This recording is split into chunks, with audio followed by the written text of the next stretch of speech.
Today, stories about Nepal, a small country in the Himalayas, but the anger inside it has become a lesson for the whole world. Imagine this, just one app ban forced the Prime Minister to resign and within a few hours the anti-government collapsed. But the truth is the story is not simple. Behind it were years of corruption, involvement, nepotism and the fire of public frustrations. On September 8, 2025, the streets of Kathmandu were filled with hundreds of thousands of people, students, teachers, shopkeepers, NGOs, everyone comes together. Police thought it was just a normal protest, but the moment bullets were fired, Nepal's future changed forever. 19 people died on the streets, including a 12 years old child, and more than 400 were injured. At that moment, the crowd shouted, "This is not just a protest, this is a war against the system." You might think all of this happened only because of the social media ban, but the real spark was much deeper. On September 3, the government banned 26 apps, including Facebook, YouTube, WhatsApp, and Instagram, more in a country where 7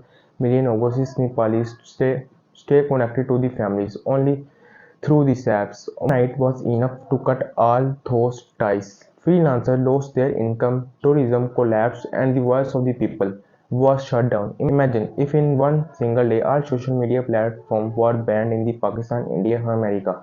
What would happen to the economy and society? This is the shock Nepal faced overnight, but the real anger was about unemployment. In 2024, youth enrollment in Nepal had reached 20%. That means one out of every five young people had no job. And there is the most shocking fact, more than 15,000 young Nepalis joined the Russian army to fight in the Ukraine war just for the salary of $40,000. Think about it, poor boys from Nepal fighting a war in another country and many of them returning not alive but in sealed coffins. These coffins become a symbol in the protest on posters. On posters, it was written, "Our child come back in the coffins." Their children live in Kusi because while ordinary youth was staying aboard, the children of the politicians were enjoying luxury cars in Dubai and London, showing off designers' bags. This was not just a meme; it was the people rage. Now let's talk about corruption. Nepal's three most powerful leaders, oil, Liboy, and Dal, together face billion-dollar corruption charges. But the political system is designed in such a way that investigating them is almost impossible. Nepali media call it the untouchables clubs. People on social media created a new hashtag Nepo system is equal no justice. And think about it, when a poor country with a GDP of 20 billion thousand dollars when a poor country with a GDP of just $40,000 billion has leaders accused of stealing billions, how can the public stay silent? That's why people began saying democracy is a fraud, bringing back the monocracy. Until 2008, Nepal was a monocracy and people believed that democracy would bring a later future. But in just 17 years, the country saw 30 governments. Every 15-16 months, a new prime minister and a new PM can within has new scandals, where people say every new leader is worse than the last. Nepal is also starting losing faith in democracy. This is a dangerous sign because when people stop trusting democracy, doors open to dictatorship or monocracy. Remember the Arab Spring, Egypt, Libya. People went to the streets to the end corruption and destruction. What was the result? Libya and Syria are still burning. Nepal today is walking the same path and the world is watching. Here's another shocking fact. The social media ban was not just censorship, it destroyed the backbone of the country. Nepal's economy depends heavily on tourism, books, and dropped by 70%. Online freelancers, one of the only hope for the young people, saw their work collapse by 90%.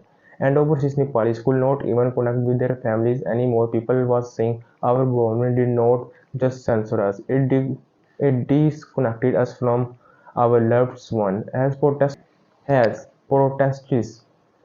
protests reached in their peak, ministers escape in the as protests reached their peak, ministers escape in the helicopters, government building was burned at 2 a.m. Prime Minister Oil resigned, but the people said this is just the beginning. Their demand was clear, not just the fall of one man, but a complete change of the system. And here's the shocking truth.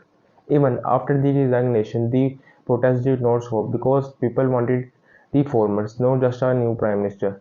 Nepal's story is a mirror of the world. If corruption continues, if jobs are not created, if people's voices are silenced, then even the smallest spark can burn down an entire system, just like Sri Lanka 2022 crisis, when protests stormed the presidential palace and forced Kudapa to flee. Nepal's people also forced oil to resign. The trend is growing across Asia when governments stop listening to the people and people bringing down governments. Today, Nepal stands at dangerous crossroads fight corruption and bring new reformers who return to the monocracy and authoritarian rules. And the biggest question is if monocracy returns, will Nepal really be better or will the people make another mistake? This story is not just about Nepal. It is about every country where young people are jobless, leaders are corrupt, and citizen voices are silenced.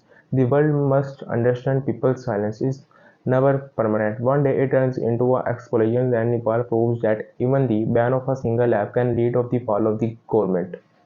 Thanks.